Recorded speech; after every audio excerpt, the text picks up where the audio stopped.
नमस्कार, धक्कादायक बातमी समोर येते। पावसाचा थरार, झाडाच्या फांद्या कोसळल्या महिलेच्या अंगावर, पारे येथे महिला जखमी। पहा सविस्तर।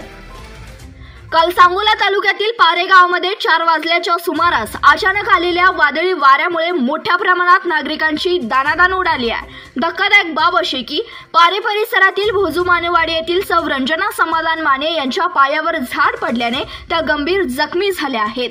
त्यांच्यावर सांगोला शहरातील नामवंत दवाखान्यात उपचार सुरू आहे। विशेषतः घटनेची माहिती मिळताच विद्यमान उपसरपंच संतोष पाटील व सीबीएस न्यूज मराठीचे मुख्य संपादक चांद भैया शेख, धनाजी गायकवाड, संभाजी भोसले यांनी घटनास्थळी धाव घेत विचारपूस करीत प्रशासकीय यंत्रणेला माहिती दिली आहे। तसेच माने कुटुंबाला शासनाकडून लवकरात लवकर मदत कार्य व्हावी अशी ही मागणी केली। विशेषतः पारे गावात वादळी वाऱ्यामुळे नागरिकांमध्ये प्रचंड गोंधळ उडाल्याचं पाहायला मिळतंय। जोरदार वादळी वाऱ्यासह पाऊसही पडलाय। अचानक दुपारी झालेल्या पावसामुळे शेतकऱ्यांची तारांबळ झाली आहे। वाऱ्याचा वेग एवढा भीषण होता की परिसरामध्ये तांडव निर्माण झाला। विशेषतः माजी सरपंच संतोष पाटील यांनी सीबीएस न्यूज मराठीच्या माध्यमातून पारे परिसरातील नागरिकांसाठी सुरक्षेच्या सूचना दिल्या।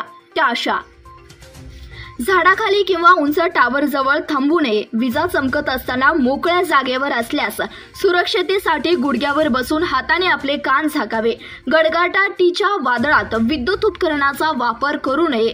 विजेच्या सुवाहक भागापासून दूर राहा। ट्रॅक्टर, मोटरसायकल, सायकल किंवा धातूच्या कुंपणापासून सुरक्षिततेचं अंतर ठेवा।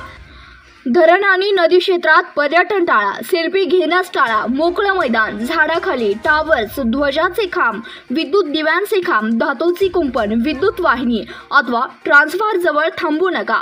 सर्व प्रकारच्या अंतराळी लटकणाऱ्या किंवा लोंबणाऱ्या केबल पासून दूर राहा।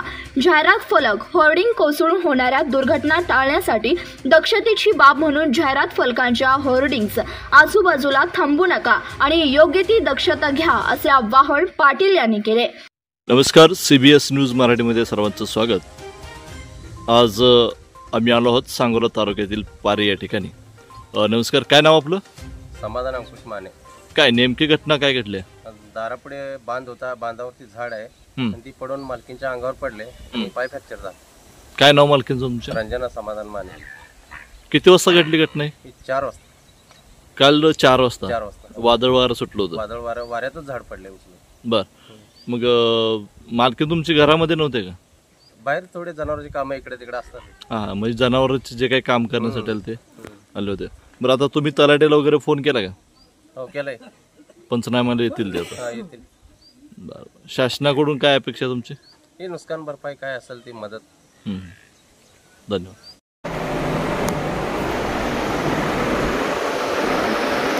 मावशी, काय नाव तुमचं? इथं दक्षिण हॉस्पिटलला कशामुळे आलाय? काय झालं तुम्हाला?